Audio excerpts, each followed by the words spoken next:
Salut tout le monde, j'espère que vous allez bien. Aujourd'hui à la fermette, une petite nouveauté pour nous autres. On attend nos nouveaux œufs fécondés. Donc on va changer de race de poule. Donc là on s'est commandé des œufs fécondés de poule Chanteclair. Donc c'est complètement une nouvelle race pour nous autres. Présentement, on avait des poules mixtes qui ont très bien fait leur travail, dans le fond, jusqu'à présent. On les avait trouvées dans une petite ferme pas très loin de chez nous. Ça a fait notre bonheur. C'est sûr que là, nos poules commencent à vieillir tranquillement. Ça fait déjà un petit bout qu'on avait envie d'avoir des Chanteclair. Pourquoi les Chanteclair en particulier? Bien, premièrement, c'est des poules qui sont très bien adaptées au climat québécois. Quand il fait plus froid l'hiver, ils sont pas trop déstabilisés, ils continuent à pondre. Tandis que présentement, les poules que j'ai, ben, l'hiver, ça diminue vraiment beaucoup. Mais ils continuaient quand même, là, mais c'est juste qu'ils pondaient moins. Fait que là, j'ai hâte de voir la différence avec les Chanteclair. La deuxième raison, c'est que c'est des très bonnes pondeuses, oui, mais leur chair est aussi très bonne à manger. Présentement, nous autres, les poulets à chair, on les achète à la coop. Donc, on a 2 batchs par été. C'est des poulets qui deviennent très gros. Ils sont bons aussi. Notre plan à nous, c'est de quand même continuer à en acheter un petit peu à la coop. Donc, comme on fait déjà, mais de pouvoir avoir un petit peu plus de poulets chaque année, mais qui viendraient de notre ferme. T'sais, c'est sûr qu'ici, c'est quand même un contexte d'autosuffisance. C'est sûr que notre but, ce serait d'avoir un roulement avec nos propres poulets et de ne plus en acheter du tout.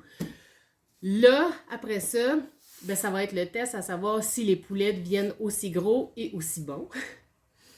Mais ça, on verra ça à mesure qu'on teste. Là, pour l'instant, dans le fond, aujourd'hui, j'ai sorti mon incubateur, mais je vais le laver. Ça faisait un petit bout qui n'a pas servi.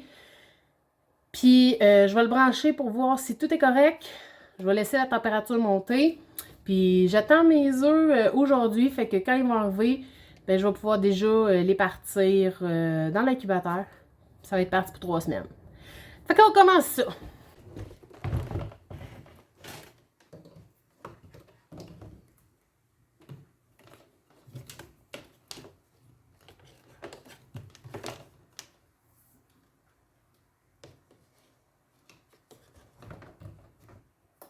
Mon petit thermomètre.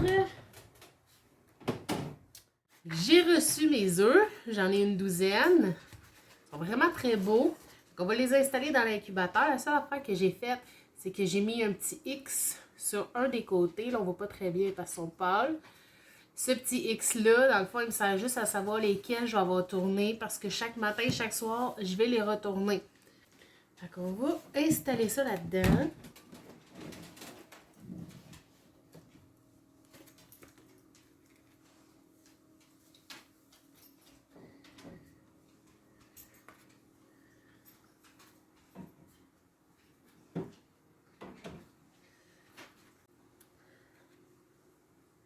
Je ne vais pas vous faire le tour de l'incubateur. Dans le fond, je vais juste vous mettre le lien de la vidéo que j'avais mis l'année passée, je pense.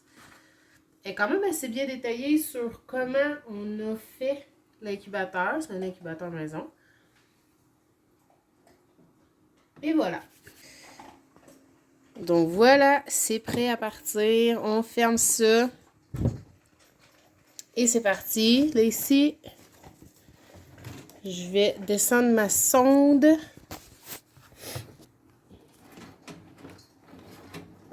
Ici, je vais descendre ma sonde à peu près vis-à-vis les œufs, comme ça. Ça, c'est pour ma température. Donc là, c'est parti. La température va augmenter tranquillement, pas vite. Fait que c'est parti pour 3 semaines. Au jour 7 et au jour 14, je vais les mirer pour voir si les œufs se développent. Je vous ferai un petit update là-dessus. Mais sinon, j'ai pas grand-chose à faire. Le matin et le soir, je vais les retourner chaque fois pour éviter que la petite paroi à l'intérieur de l'œuf colle sur la coquille. Puis sinon, j'ai rien d'autre à faire. Fait que on va espérer que la magie opère.